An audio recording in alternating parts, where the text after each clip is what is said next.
Hello everybody, I'm George Fisher. You're watching Connections on WNCR TV 41 with George Fisher, and you can watch us streaming live on WNCRTV41.com. I'm going to be talking about GQ article, Robert Draper, Chief John Manley, and a lot more. Might even be talking about utilities, but you never know. Plus your telephone calls right after this on WNCR TV 41.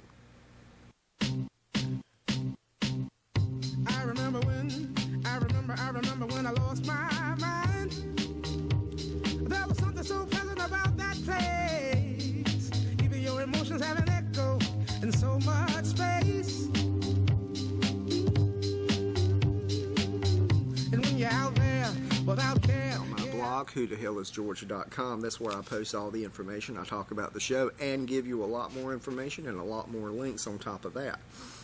This week we had well, some things happened this week that I think we need to talk about, and I think we need to talk about it now. We've been concentrating a lot on utilities, and that is a very important subject, but, you know, other things are going on. They were talking about the GQ article that was in the, GQ magazine. GQ. Dave Perkins over at 99.3, Jammin' 99.3 had Rocky Mount Police Chief John Manley on this week, and he specifically refuted a comment that was attributed to him in the not in the Rocky Mount Telegram, but in the GQ magazine.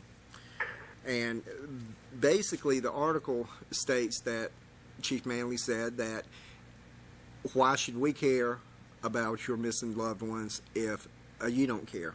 And that's not what he said. Now, what I'm going to do is I'm going to read, which I normally don't, but I'm going to read what I've got on my blog, and I want you to go to it, whothehellisgeorge.com.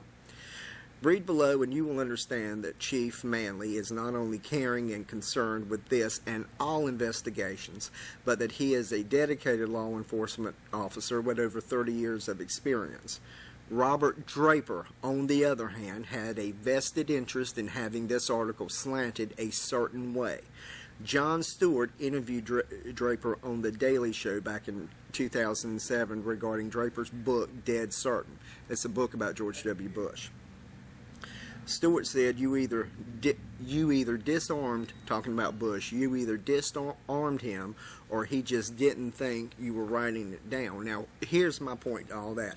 I say neither one. Draper just used imaginary journalism, and I want you to hold that to heart. Imaginary journalism to fill in the gaps where it suited him best, and I believe it happened in the latest GQ article.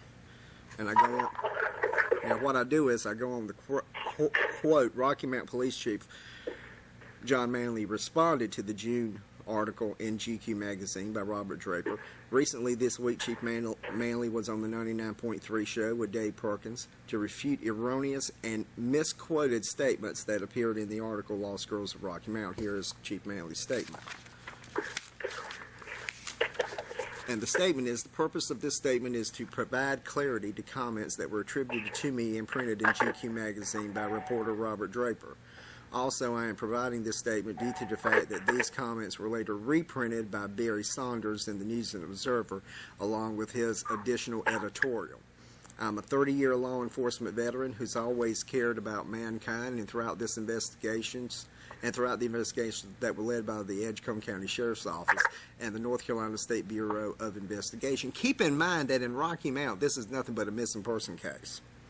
I have expressed privately and publicly on numerous occasions my condolences and heartfelt sympathies to the family. I have attended memorial services and community support gatherings for these families, where I again expressed my deepest condolences and pledged to do everything I could to bring these cases to a positive resolution. These comments quoted, and catch this, these comments quoted in GQ magazine clearly were taken out of context of the conversation that was held between reporter Robert Draper and me. We were conversing in general about cases and the public's level of involvement. He specifically spoke to me about the community gatherings that were held by the Moms Missing and Murdered Sisters group, and my response to that was I felt it was good for citizens to be involved as it demonstrated they cared about their loved ones.